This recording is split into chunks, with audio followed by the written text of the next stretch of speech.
Reading today is hosting a series of interviews with leaders of local political parties in the run-up to the 2024 local elections. Each leader will answer questions on 5 topics, and at the end, they're going to be invited to make a direct address to you, the voter. While the leaders have been given advanced warning of the topics that we're going to cover, they have not been given the questions in advance. Reading Today has also created ward pages on its website, giving you the chance to meet the candidates in each ward. Here I am, I'm joined by Jason Brook. He's the leader of Reading Labour and is also the leader of Reading Borough Council. Thank you for joining us today, Jason. My pleasure, Phil. So the first topic we're going to look at is the budget pressures and the situation that is facing Reading Borough Council at the moment. Now, we've talked before about the financial pressures that's facing all local authorities right now. And I just wanted to ask, looking at the Labour's manifesto, a lot of the things that are in there are stuff that you've already announced. They're projects that are already in place, and there's not a lot you can actually do with the budgets that you've been set.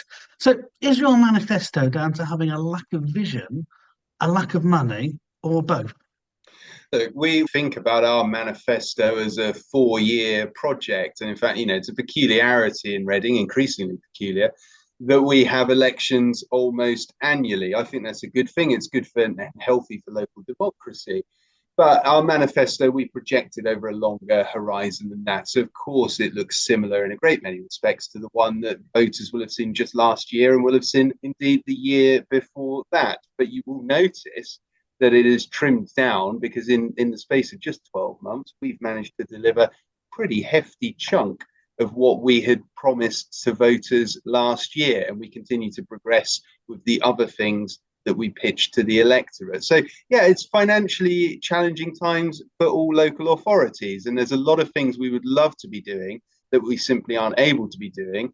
And we might all hope for the opportunity to have a general election in short order and a Labour government to replace the Conservative one, who will be, one would hope, a much better friend to local government, recognising the benefits that can bring.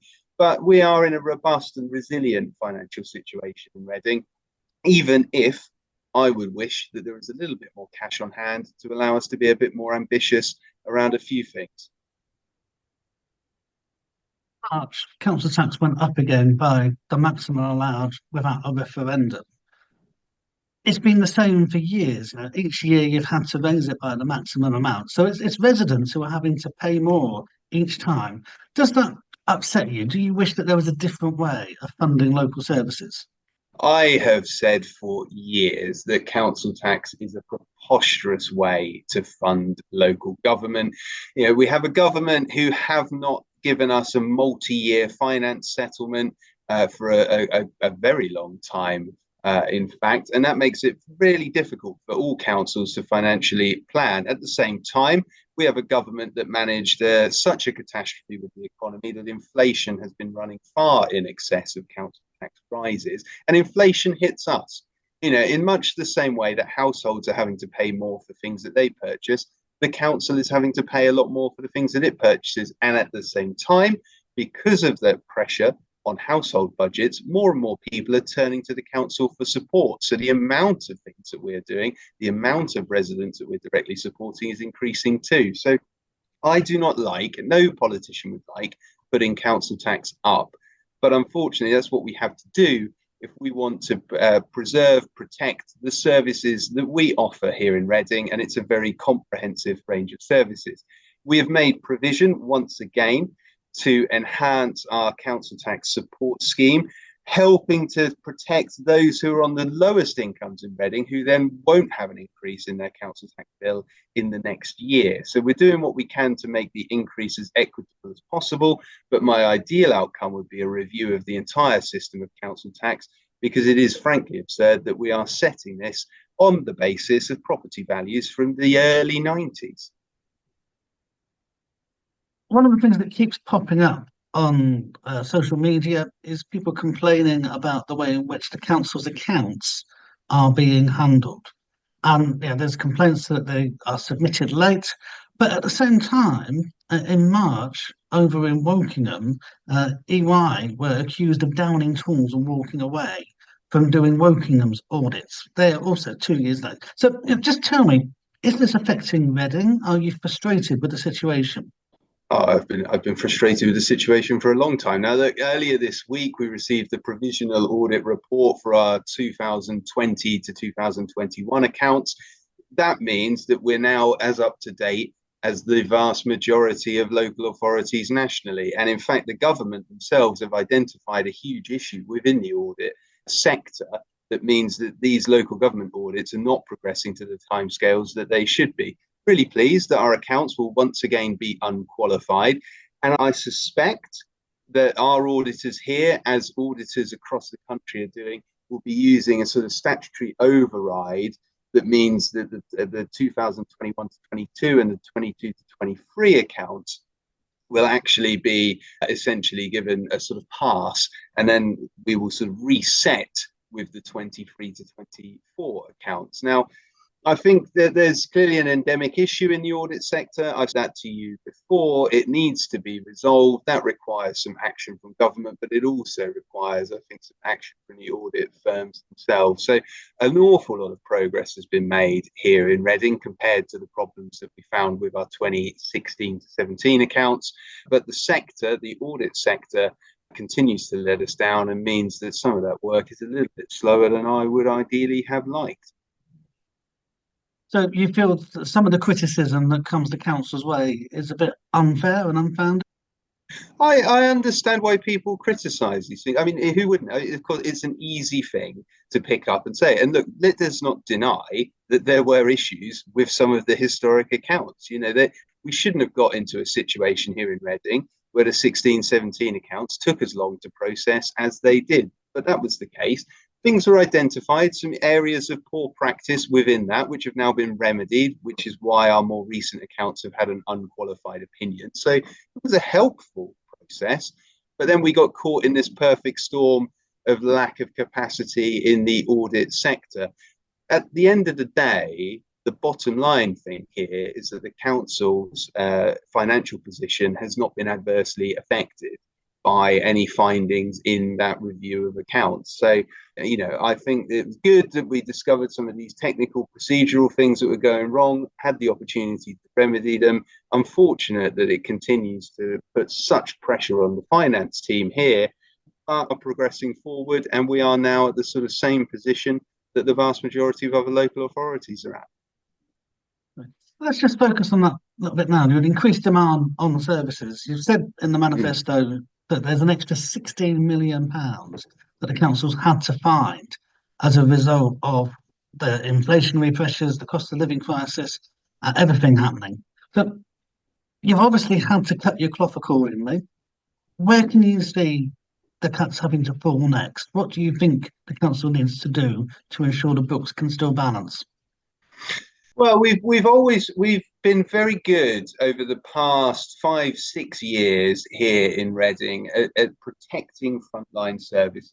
We know that frontline services are what residents rely on. We've done everything we can to protect them, and even while some of our near neighbours have been making cuts and are proposing cuts in forthcoming years as well, we've been able to protect those frontline services. So we've sought to make savings principally by trying to find new ways of raising income, to ensure that the services we provide who have an opportunity to sell some of what they do to the private sector, be it to businesses or maybe residents, realise those opportunities, to be a little bit more commercial in how we go about things. And that's been our sort of fundamental basis. At the same time, of course, we've looked at those things sort of behind the scenes where we might be able to make some savings, where we could reduce some costs, but it is increasingly challenging. And I'm really worried about sort of not so much the financial year that we've just entered, but the financial years beyond that, because the pressures around adult social care and children's social care are not going away. It's a national problem as well, and we need a government, a Labour government, who are going to step up and really try to deal with some of those very, very entrenched issues in the social care marketplace, as it were, and seek to push things forward in a way that means that local councils are able to be financially sustainable. Otherwise, in just a few years, I really do worry about the future of councils up and down the country. One of the ways in which you're trying to help people is through the rent guarantee scheme. Mm. Just talk me through that. Where's the idea for that come from, and what kind of reach is that having? So the rent guarantee scheme is where we work with private sector landlords across Reading to get them to accept into their properties people who are on our housing waiting list, especially those who are otherwise homeless or at risk of homeless, so that they have an opportunity to have a sort of stable home, and we act as the guarantor for those future tenants. It's worked really well, but it's under a lot of pressure right now because mortgage rates have gone up such that an increasing number of private sector landlords are leaving the market. And this has meant that our spend on homelessness services has increased by £1 million over the last financial year. So I have to be realistic. I think the rent guarantee scheme is not going to solve the problems that we might face around homelessness. Again, there is a much bigger issue here around the housing market and the need to deliver vastly higher numbers of homes across the country, and especially in our region. We're doing what we can in Reading around that. 400 new council houses, and of course, we support private sector developments that seek to bring forward a more affordable housing as well. And we work with housing associations, but more needs to be done. More powers have to be given to local councils, and a coherent plan of work has to be developed at the national level, because there's a shortfall of over 4 million homes in Britain today. It is a disgrace, and a state and a country as wealthy as Britain needs to be able to provide adequate housing for its citizens. It just needs to. If that's the case, if there are 4 million people, if it is a disgrace, why is the council seeking to end the Homes for Reading scheme, which means that you're actually going to make some Reading residents homeless when they previously moved in thinking they had a home for life? So with tenants who are in Homes for Reading properties, we will work with them to find them new accommodation, and that might be through our own internal processes. It might be through helping them to access the private sector. Fundamentally, with Homes for Reading, the financial basis on which the company was created back in 2016 has proven over time to not be sustainable. But we have worked out a way that we can take those properties from Homes for Reading in-house so that they will become council housing for key workers. Particular demand for key worker accommodation here in Reading. So we're not going to be removing homes from the sort of socially beneficial side of life. In fact, we're changing the way they work in order to protect the council's financial position. But this is something that I understand entirely will be concerning to people who are currently living in Homes for Reading properties. But I know that the housing team have been doing a tremendous amount of work with those tenants. I know they'll continue to do work with those tenants. And I think we can find a resolution to this situation. It is going to be a drawn out process. It's not like we're proposing to take them in-house overnight. We're talking about when tenancies end, that we will seek to bring them in as key worker accommodation. So, the proposal that's on the table is one which is quite measured. I think it's one that's necessary for financial reasons, but I think it's one that will be beneficial in terms of providing increased key worker accommodation in Reading as well. Switching subject now, unfortunately, we're limited in our time, so we can't go over everything. But just talking about roads and your policy, your vision now. One of your manifesto commitments is that you want to push to gain powers to enforce speed limits. Is this just another way to fleece Reading's motorists for money? Oh no, I've always been clear. Actually, I mean, we would be quite happy with a situation, even where any funds raised from that process could continue to go to the police as they would presently do. Our concern is that for the police, speed enforcement has not been a high enough priority. For our residents, it can be a tremendously important thing. And as a council, we're prepared to invest, bring forward more speed enforcement schemes that the police are unable to do, but we need the powers to do it. And it's been something that we've lobbied the Police and Crime Commissioner on for some time. We've written to government ministers about. It's not something where we're interested in trying to improve our bottom line. It's something where we are interested in trying to deliver for residents. This speed enforcement's a huge issue on doorsteps right across the borough. Your local transport plan, you're looking at doing all kinds of things to try and improve the cycling infrastructure. And one of the things that you're looking at is making changes already to the Sidmouth Street scheme at the junction with London Road. Just talk me through that. It's one of the most criticised cycle paths in the town. So, a lot of people are saying, why are you persevering with it?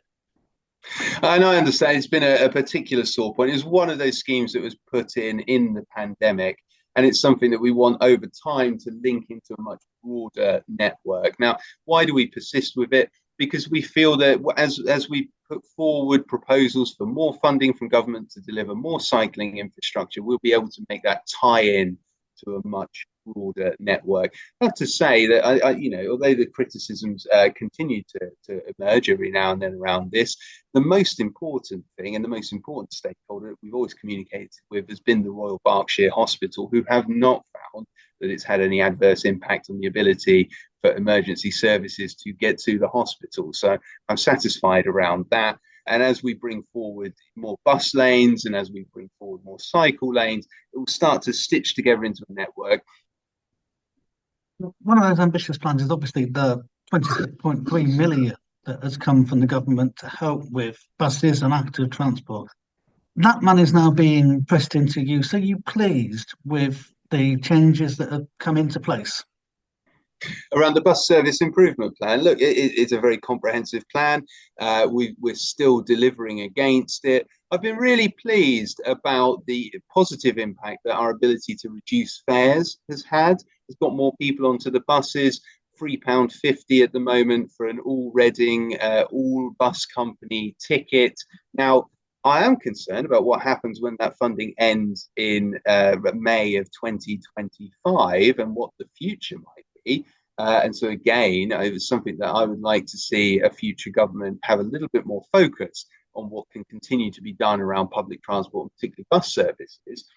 But I know that we're now in the process of beginning to deliver some of the big infrastructure pieces, new bus lanes across the town. Of course, some of them will be controversial, but they will have a huge effect, hugely beneficial effect in terms of speeding up bus journeys. And at the end of the day, that is how we're going to get more people on the bus. Your bus needs to be quicker, your journey needs to be easier, it needs to be cheaper. And that is exactly what the bus service improvement plan is delivering here in Reading. One of the manifesto commitments is about your commitment to try and get a third River Thames bridge. What's the wisdom of pressing on with that when South Oxfordshire Council just continues to block any proposals for this? It's something that we think needs to be on the table. Right? It's an option. It's something that's been a long-held aspiration here in Reading. We can see the wisdom of it. Wokingham Borough Council can see the wisdom of it. Occasionally, you can even get Oxfordshire County Council to admit to the wisdom of it. But yeah, I get that in South Oxfordshire, they're stubborn in their opposition to it. We've been clear, like if we can't deliver the third Thames Bridge, if that's not something that comes to pass, we'll have to look at alternatives to try to prevent that traffic that travels through our town from north to south. It has no business in Reading. They're not visiting Reading. They're simply passing through on their way to the M4. And we'll have to look at alternatives how can we better manage that traffic. And what we've discussed is a rat run charge to look at how we might be able to charge people who are entering the borough, particularly in the north, travelling through the borough, not stopping in the borough. They've got no business in the borough at all. I would think that would probably end up being less popular with residents in South Oxfordshire than the prospect of delivering a new Thames crossing. But that's a decision for South Oxfordshire Council. If they want to continue to oppose the third Thames Bridge, well, we'll look at alternatives, but they can't oppose everything. You cannot pretend that there isn't an issue. You cannot pretend in a world where we're all trying to do our bit around the environment that there isn't a need to address some of these air quality and transport management issues. Let me just pick up on what you just said there. You talked about a rat run charge. Is that not congestion charging under another name? Well, no, because it would apply only to those who are coming from outside the borough, passing through the borough without stopping in the borough. So if you're coming into the borough for education, for work, for leisure, for retail, well, then it wouldn't apply. We're trying to say, look, there's there's an endemic issue here. People are passing through the borough, they're using it as a rat run. Other routes are available. Why don't you use them? If you're going to choose to come through the borough, congesting our roads and causing air quality issues in our town, but you are adding nothing to our town, then it's right that we would look at trying to mitigate the effect of that. And again, I don't think it's about raising revenue. It's about trying to discourage people from driving through the borough on pointless journeys when better and more appropriate routes are available. Moving on now to the subject of flats, luxury flats. There's a lot of developments that are currently being proposed around Vaston Road, for example. There are developments of flats. We've talked before about how Reading needs the right type of housing, like 3-bed family homes. And here we are, we're looking at flats, more flats. Does it frustrate you that the council can't get family homes built? Instead, we just seem to have nothing but these tower blocks popping up.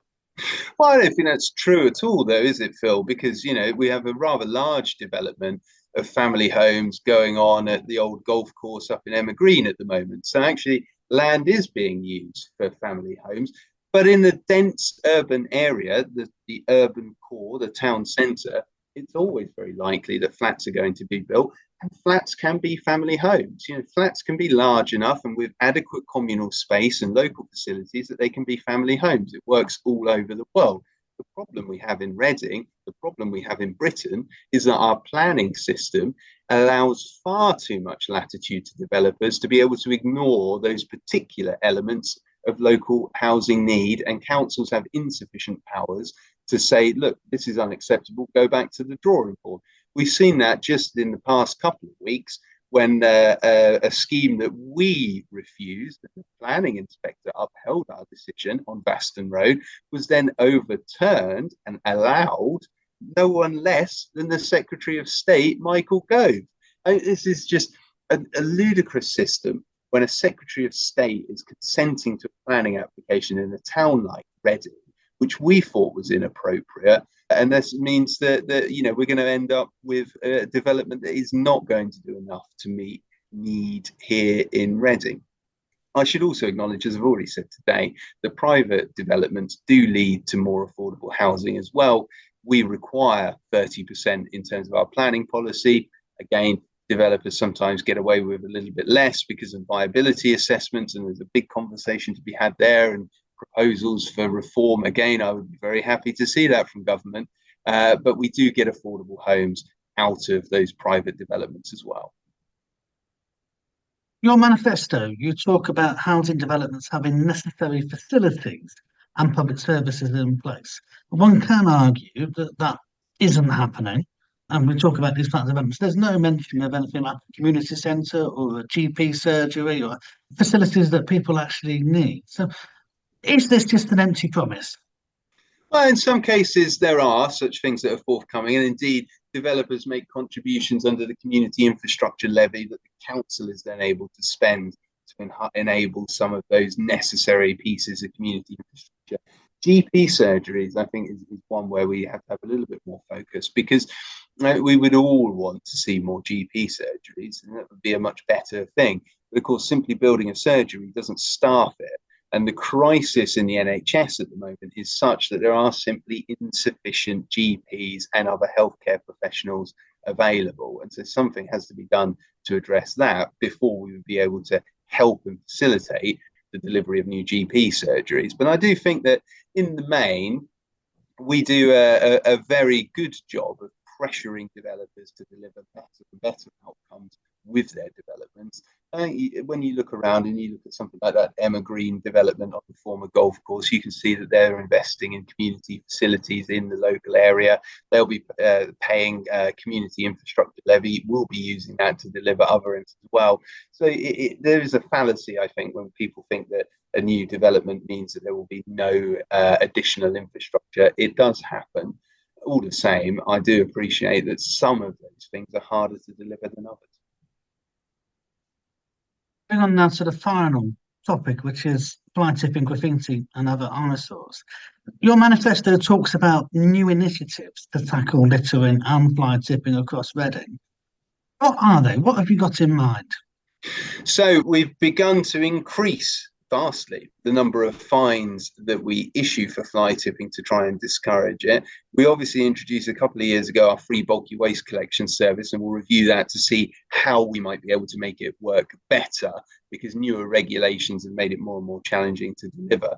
But we could also start to look at, as some other areas have done, some proactive enforcement out and about around the town, where people are fined for dropping on the streets. This is something that's been done in many other places.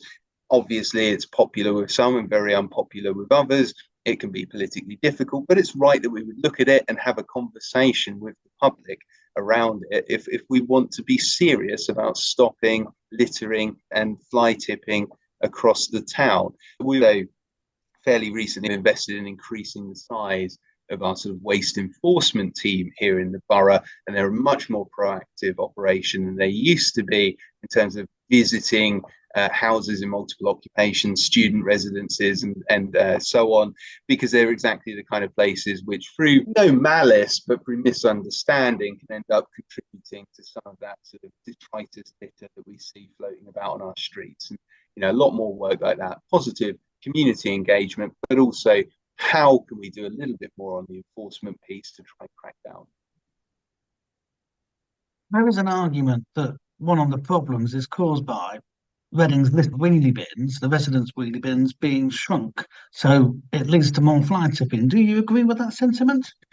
I think I can understand where that logic comes from, but the reason we decreased the size of the wheelie bins was to promote and encourage recycling. And the vast majority of households have managed to deal with that incredibly well, and recycling rates have increased, indeed getting above 50%. Where there is a household struggle to manage their waste, they should get in touch, because we have arrangements in place. We might offer extra receptacles if that's appropriate, or additional side waste bags if that's appropriate. Or we'll check and say, well, did you know actually that you can be recycling this? No need to chuck it in your grey bin. So that positive community engagement piece is happening across the town. Free bulky waste collection as well. I mean, since we've introduced that, what excuse can there be for fly tipping if we will come and collect your old sofa from your driveway? Just get in touch, book a slot, and our guys will come and pick it up. So I think there's a fallacy in the logic that says it's associated with reduction in the size of the grey bin. I understand where it comes from. I think that actually we need to start looking at a much more robust enforcement piece around the town.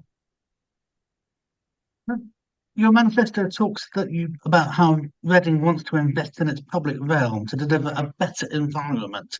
So just talk me through that. What can you envisage? What's the end goal with this? Sorry, could you repeat that one, Phil? I didn't quite catch it. So what is your end goal with investing in the public realm to deliver a better environment for Reading? Well, look, we know that there are parts of the town centre in particular that are in need of some upgrades. If we look at the old civic centre site, where we're now beginning that process of delivering the Minster Quarter redevelopment, that's the kind of, we'd like to see much better streets that are able for people just feel a lot prouder, they're happier, cleaner, that they're able to walk through more easily to other parts of the town, that we have flexible spaces that allow for markets and cultural activities and things like that. Public realm is a kind of slightly stale, slightly technical term, but I think that it captures at its core that point that the public realm is for the public, and we have to think much more creatively, because high streets are under a lot of pressure.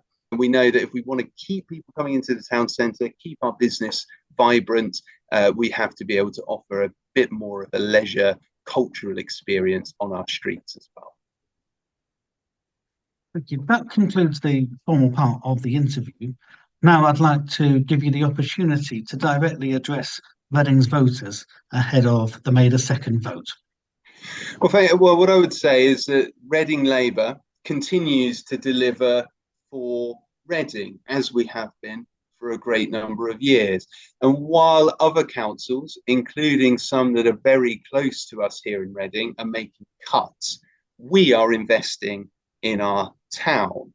And we're able to do that because we've built a platform of financial stability for the council, But we're also able to do that because what makes Reading Labour different to many other parties is that we have proper community councillors embedded in their local neighbourhoods who are working for residents year round.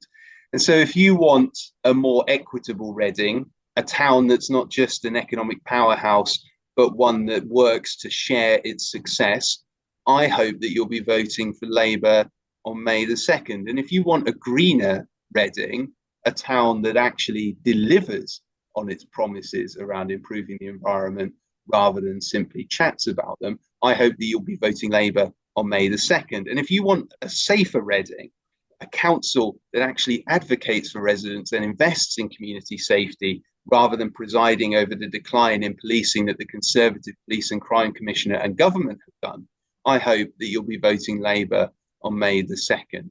And I know that it is a great honour, a great privilege every time every resident lends their vote to Labour, and we will continue to work as hard as we possibly can to deliver for residents across our town, because it's our town too. It's where we all live and we care about it a great deal.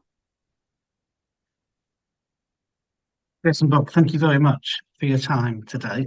Reading Today is going to continue with its series of leader interviews.